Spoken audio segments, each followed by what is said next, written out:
broken ship floated in the cold dark near the edge of the solar system. Its metal skin was torn and blackened. Lights flickered weakly inside. No one had seen a ship like this before. It did not match any known design from human records or alien databases. Yet it was clearly not made by Earth. Inside the ship, a small group of beings huddled together. Their skin shimmered faintly, like moonlight on water. They were tall, thin, with long limbs and eyes that held no pupils, just soft, shifting colors. They were the Virel, and they were running out of time. For generations, they had wandered the stars, seeking a home. But every world they approached turned them away. Some called them dangerous. Others said their biology was too unstable. A few simply feared what they could not understand. The Virel did not fight. They only asked for a place to rest, to heal, to belong. And every time the answer was no. Now their ship barely held together. Their food was gone. Their air recyclers wheezed like old lungs. Their youngest, a child named Leora, slept fitfully, her glow dimming with each passing hour. Their leader, Mila, stood at the observation window staring at the distant blue dot ahead. Earth. They had heard whispers about this world. A young species, primitive by galactic standards, no warp drives, no energy shields, no seat on the interstellar accord, but also no history of cruelty toward the lost. That was enough to try. With the last of their power, they sent a signal, not a demand, not a threat. Just a quiet plea wrapped in soft harmonic tones and gentle light pulses. We are tired. We mean no harm. If you can hear us, please let us land. If not, let us die in peace. On Earth, deep in a monitoring station buried beneath the Arctic ice, a young analyst named Elias Vance heard the signal.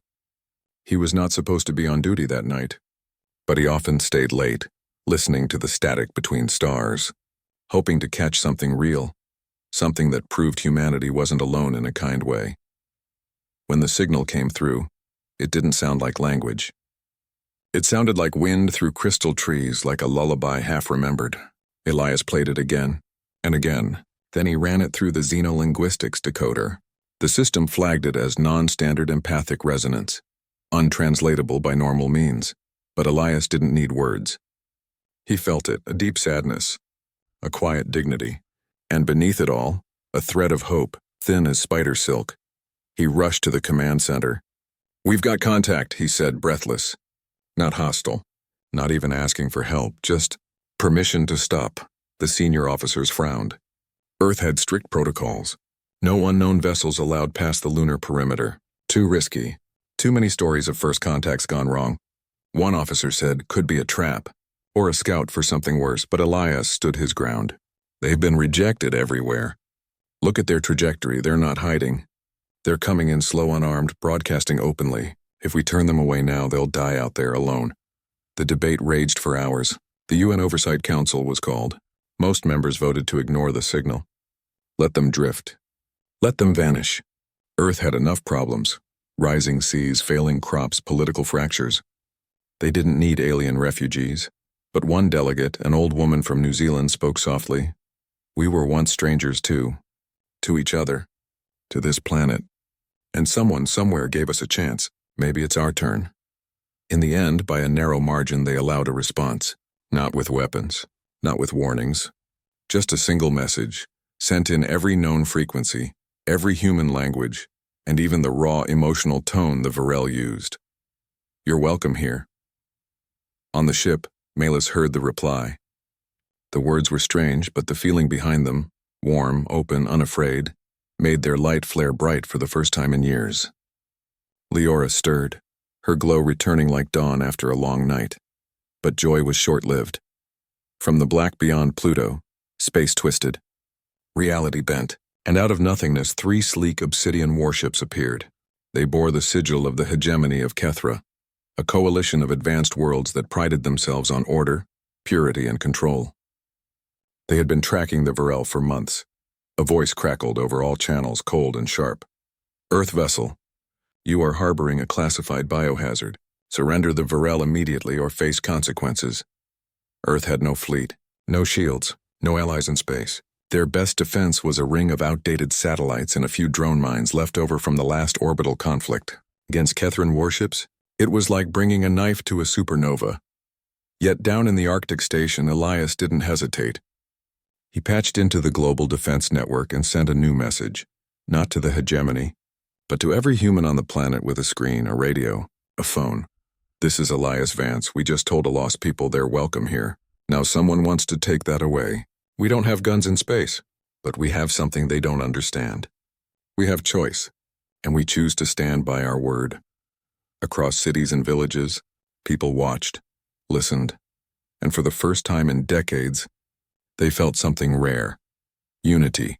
The Catherine commander, confused by the lack of fear, demanded a response from Earth's government. But the UN stayed silent. Instead, millions of ordinary humans began broadcasting their own messages, songs, poems, childhood memories, prayers, laughter. A flood of raw, messy, beautiful humanity poured into space.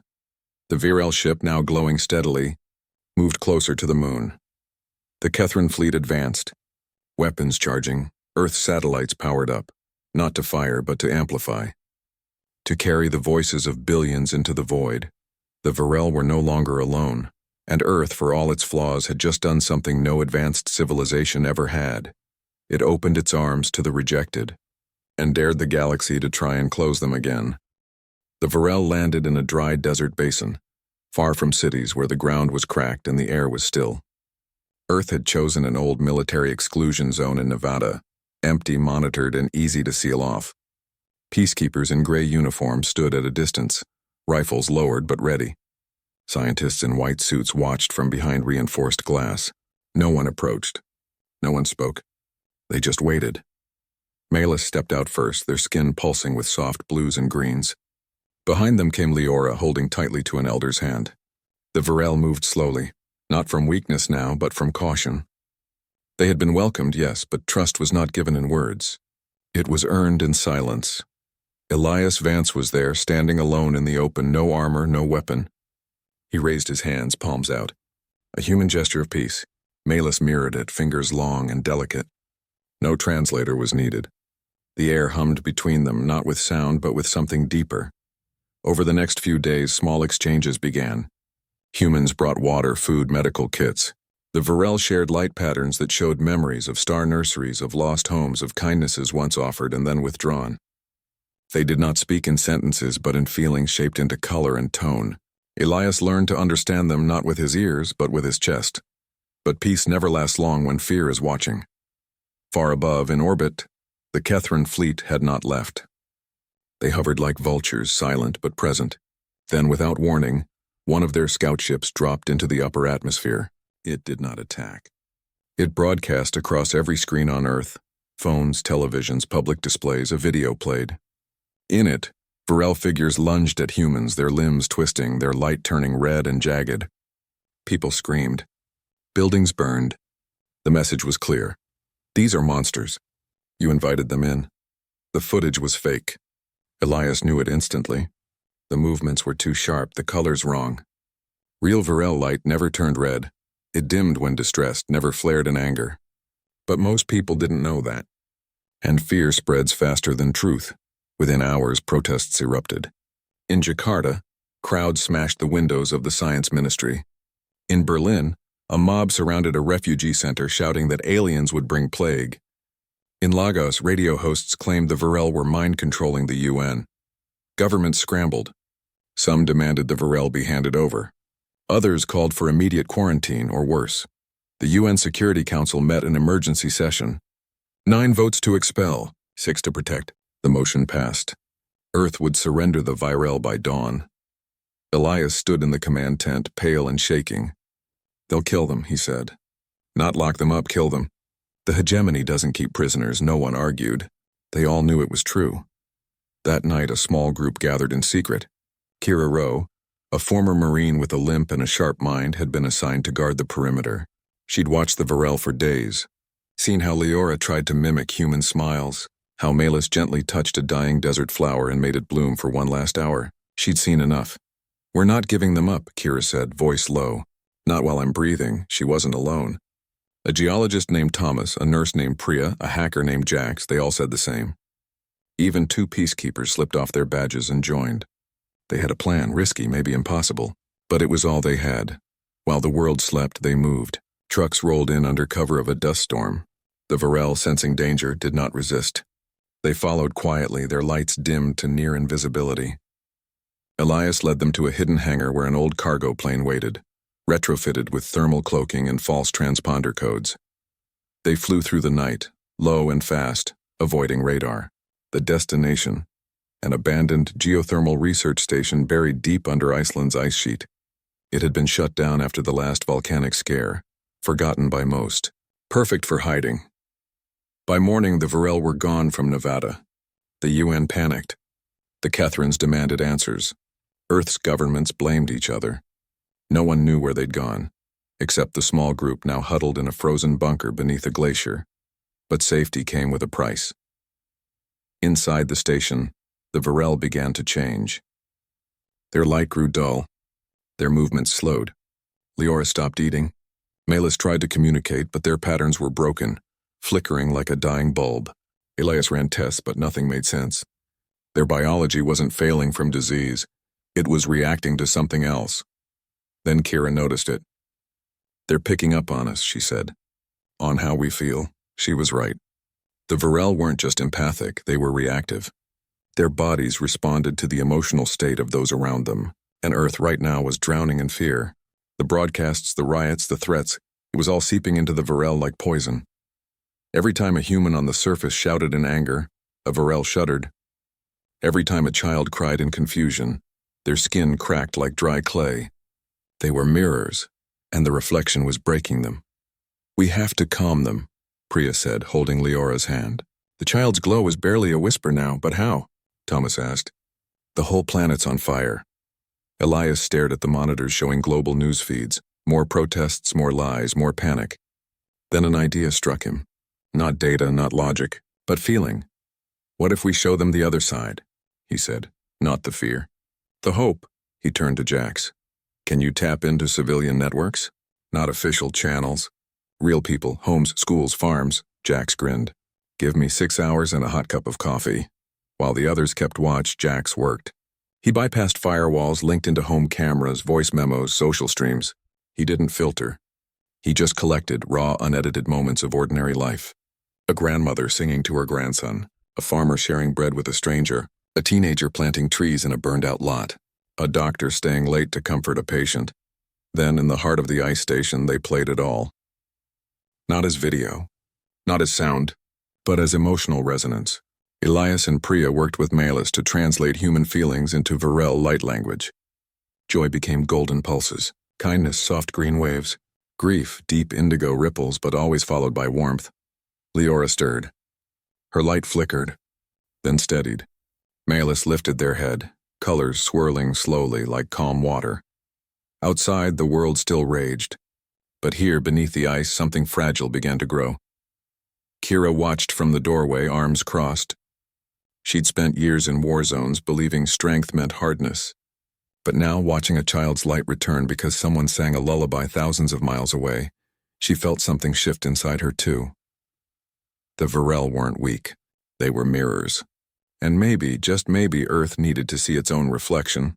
Not the scared, angry face it showed the world, but the quiet, stubborn kindness it kept hidden. But time was running out. The Catherines had started scanning Earth's surface with deep penetration sensors. They knew the Varel hadn't left the planet. They were hunting, and deep under the ice, the Varel's biology was still unstable. If their condition worsened, Melis warned through trembling light, their death would not be quiet. It would release a pulse, a wave of raw, amplified empathy so powerful it could shatter minds across light years. Earth had saved them. Now their survival might doom everyone, yet no one backed down.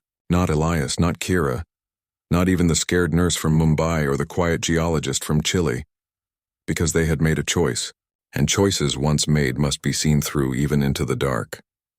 Beneath the ice of Iceland, the air grew thick with tension. The Varel's light pulsed weakly like candles in a storm.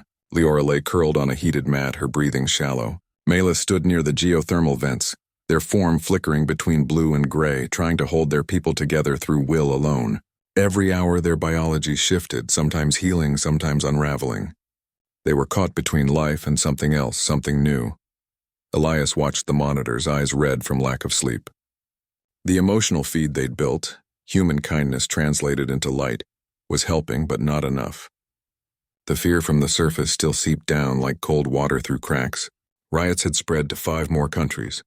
The Catherine fleet had doubled in size, and Earth's governments were now openly hunting for the Varel, offering rewards for any information. "We can't hide forever," Kira said, pacing near the control panel.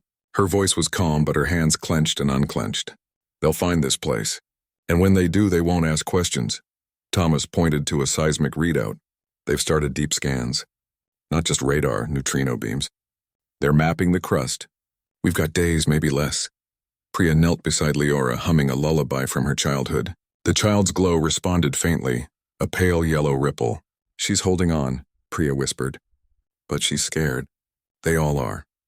Jax, hunched over his console, suddenly sat up straight. "I found something," he said. His fingers flew across the keyboard. Old military archive. Buried deep. From the Solar Wars, everyone turned. The Solar Wars were rarely spoken of.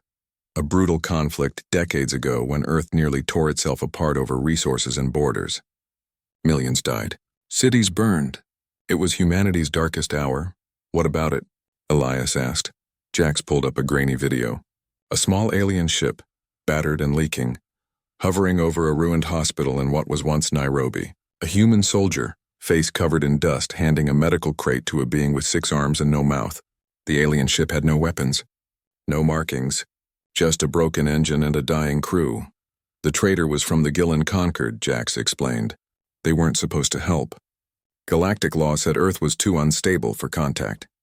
But that pilot ignored orders, dropped medicine, food, water, stayed long enough to fix the hospital's power grid, then left. No name, no record, just kindness. Silence filled the room. Even the vents seemed to quiet. Elias felt something click inside him. "That's why we're doing this," he said softly. "Not because we're strong, not because we're smart, but because someone once showed us mercy, and we never forgot." Malus turned toward them, their light shifting to a steady, warm amber. They understood. Not the words, but the truth behind them. Then the alarms blared. "Kithrin's scout drone," Jax shouted. 10 clicks out. Heading straight for us." Kira grabbed her rifle. "We can't fight it, but we can blind it." She turned to Thomas. "Can you trigger a steam vent? Fake a geothermal surge?" Thomas nodded. "It'll melt half the tunnel, but yeah, do it." As steam roared through the lower levels, masking their heat signature, Elias made a decision. Hiding wasn't enough anymore. The Varel needed more than shelter, they needed belief. Not just from this room, but from the whole world. "We have to show people the truth," he said. "Not with facts. With feeling." Jax frowned. "The Catherines are jamming all official channels." "Even my back doors are blocked." "Then we don't use channels," Elias said. "We use people," he explained his plan. They would take the emotional feed, the real moments of human kindness, and broadcast it directly into the Varel's resonance field. The Varel, in turn, would amplify it and send it out as a harmonic wave. Not through satellites, but through Earth's own magnetic field. It would be raw, unfiltered, and impossible to fake. "It's risky," Priya warned. "If their biology isn't stable, the feedback could—" "Kill them," Elias finished. "I know, but if we do nothing, fear wins. And that kills everyone." Malus stepped forward. Their light swirled into a pattern none had seen before, deep gold with threads of silver. It meant yes. Not just agreement, sacrifice. They worked through the night. Jax rerouted power from the geothermal core. Thomas reinforced the chamber walls. Kira stood guard at every entrance, her eyes sharp, her breath steady. Priya held Leora's hand, whispering stories of oceans and stars. At dawn, they began. Elias activated the feed. Thousands of voices, faces, moments poured in. Children sharing toys, strangers helping after earthquakes, old enemies planting trees together. Jax wove them into a single stream of pure emotion. Then with a deep breath, he linked it to the Varel's resonance chamber. Malus stood at the center, arms raised. Their body began to glow, not brightly but deeply, like the heart of a star. Leora rose unsteadily, joining them. One by one, the other Varel formed a circle, their lights merging into a single pulsing rhythm.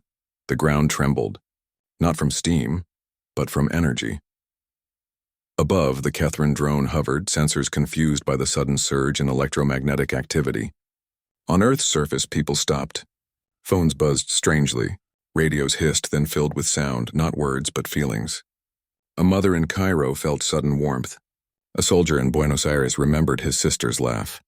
A teenager in Manila cried for no reason, but felt lighter afterward. The broadcast wasn't heard. It was felt. In the chamber, the Varel swayed. Their light grew brighter, then dimmer, then brighter again. Sweat poured down Elias's face. "They're holding," he whispered. "But it's tearing them apart." Kira gripped her rifle tighter. "How long?" "As long as they can." For 3 hours the wave spread. It touched every continent, every ocean, every soul. And slowly something changed. Protests quieted. Angry broadcasts paused. People looked at each other, not as enemies, but as humans. Then in Jakarta, a woman walked to the front of a mob and laid down a single flower. In Berlin, a man turned off his hate-filled radio and played a song his grandfather loved. In Lagos, a boy shared his last piece of bread with a stranger. The fear didn't vanish. But it was no longer alone. Deep under the ice, Leora collapsed. Melis caught her, their light flaring one last time before softening into a steady, calm blue. The broadcast ended. Silence. Then a weak but clear pulse. Leora's light returning. Stronger than before. "They're changing," Priya breathed. "Not dying, evolving." Outside, the Kethrin drone powered down its weapons. Its pilot, overwhelmed by the wave of empathy, had broken down sobbing. He reported back not an enemy, but a miracle. But the victory was fragile. The broadcast had done more than reach Earth. It had echoed into deep space, and something far older, far hungrier, had heard it. For now, though, in the quiet beneath the ice, humans and Varel stood together, exhausted, changed, and no longer afraid, because they had shown the world what it truly was, not a planet of weapons or walls, but of open arms, and that more than any shield was their defense. Beneath the ice, the Varel were no longer what they had been. Their bodies shimmered with a new rhythm, part light, part heat, part something that hummed like the earth itself. Leora stood taller now, her glow steady and warm.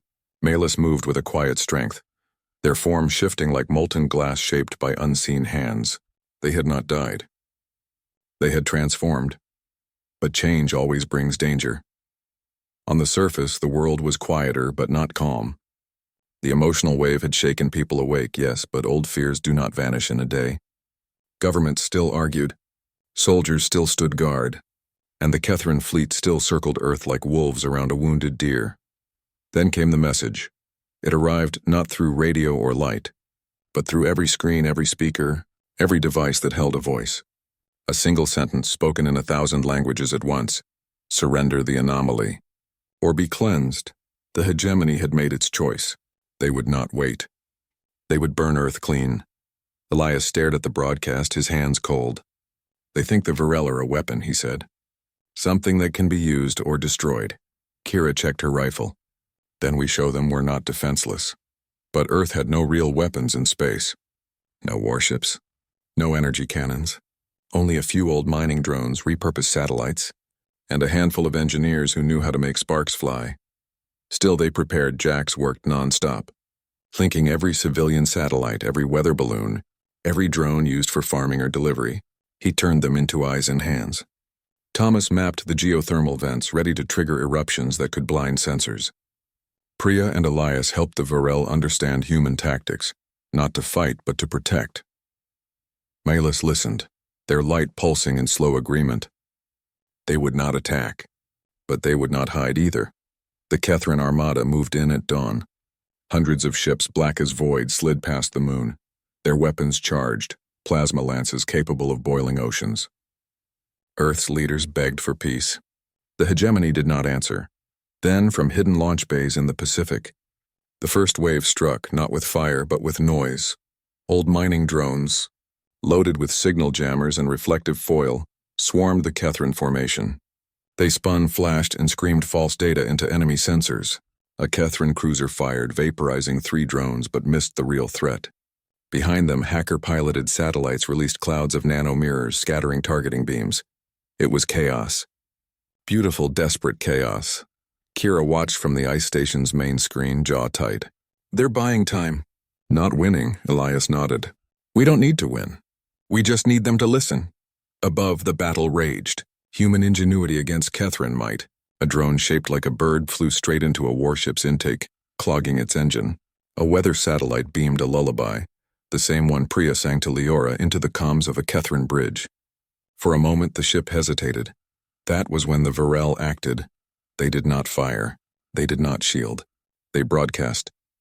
From deep under the ice a new wave rose, not of emotion but of pure, amplified empathy. It rolled through space like a silent tide. It carried every feeling Earth had shown: grief for lost ones, joy in small moments, the stubborn hope that tomorrow could be better. The Kethrin soldiers felt it first.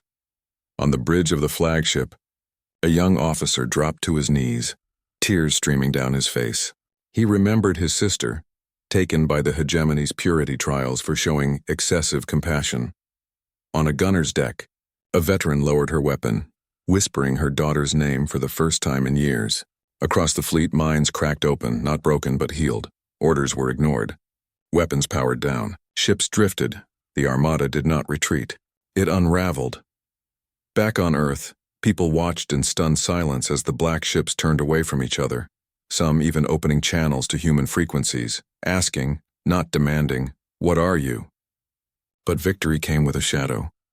As the empathy wave faded, something else stirred in the deep void between galaxies. Far beyond the reach of stars, in a place where light had never touched, an ancient presence turned its attention toward Earth. It had no name. Humans would later call it the devourer of echoes. It fed not on flesh or energy, but on emotional resonance. The stronger the feeling, the richer the meal. And Earth's broadcast had been a feast. Now it was coming. Elias felt it first, a cold pressure in his chest like a memory of drowning. The Varel sensed it too. Their light dimmed, not from fear but from warning. "They heard us." Malus pulsed, their colors shifting to deep violet. "And they are hungry." Kira frowned. "What do we do?" Elias looked at the faces around him. Priya, Thomas, Jax, Kira, and the Varel. Now more than guests, more than allies. They were part of Earth now. And Earth was part of them. "We don't hide," he said.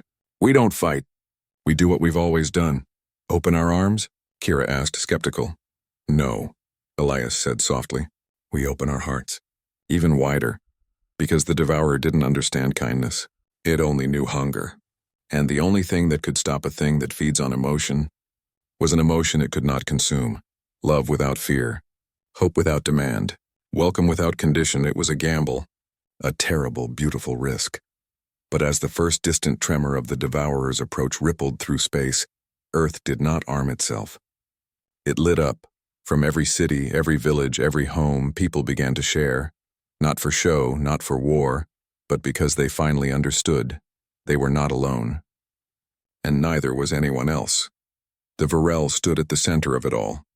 Their light now woven into Earth's own pulse. Geothermal, magnetic human, and far away in the endless dark. The Devourer slowed. Not because it was afraid, but because, for the first time in eons, it felt something it could not eat. It felt seen. Earth was quiet after the storm. Not the silence of emptiness, but the calm after a deep breath. The Kethrin fleet had scattered, not in defeat, but in confusion. Some ships returned to their worlds with questions burning in their minds. Others stayed near the moon, not as invaders, but as observers. They watched. They listened. And slowly they began to understand. The Varel no longer lived in hiding. They walked among humans now. Not as strangers, but as neighbors. In Reykjavik, Malus helped farmers grow crops in volcanic soil, using gentle pulses of light that coaxed seeds to life. In Mumbai, Leora played with children in a rebuilt school, her glow matching their laughter. In Nairobi, Thomas and a Varel elder worked together to purify water using a mix of geothermal energy and bioresonance. Earth was healing and the Varel were part of its rhythm, but peace was fragile. The Devourer of Echoes still waited in the dark. It had not attacked. It had not spoken. But its presence lingered at the edge of human sensors, a cold hum in the void like a held breath. Then others came. First, a small ship with patched hull and flickering lights landed in the Australian outback.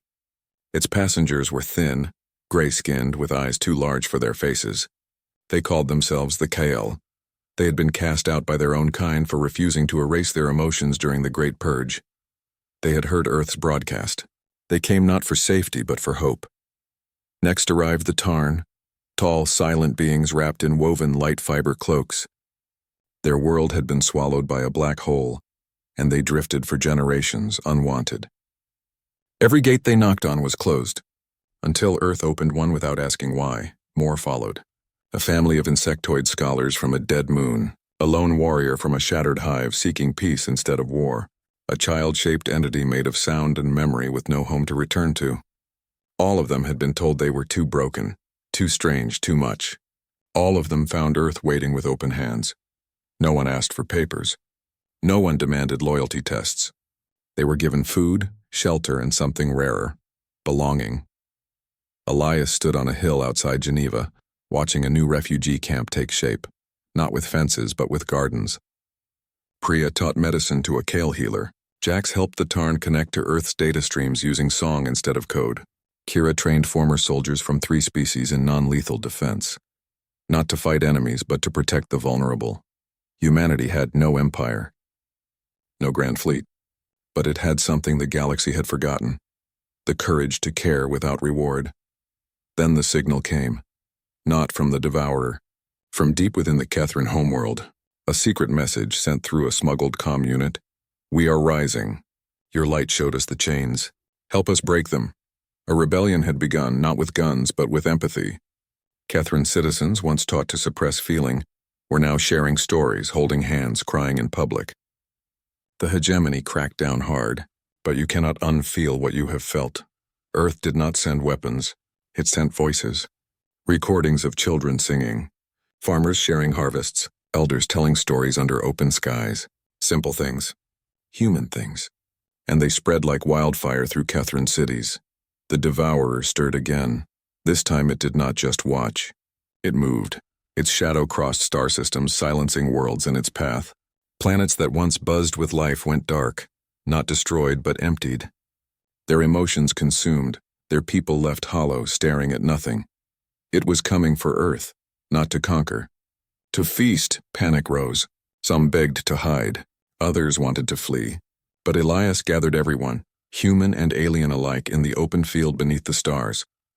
"We cannot fight it," he said. "It feeds on fear, on pain, on loneliness. But it has never tasted what we have." "What's that?" asked a young Kale, voice trembling. "Choice," Elias said. "We choose to feel even when it hurts. We choose to welcome even when it's risky. We choose to hope even when the dark is near."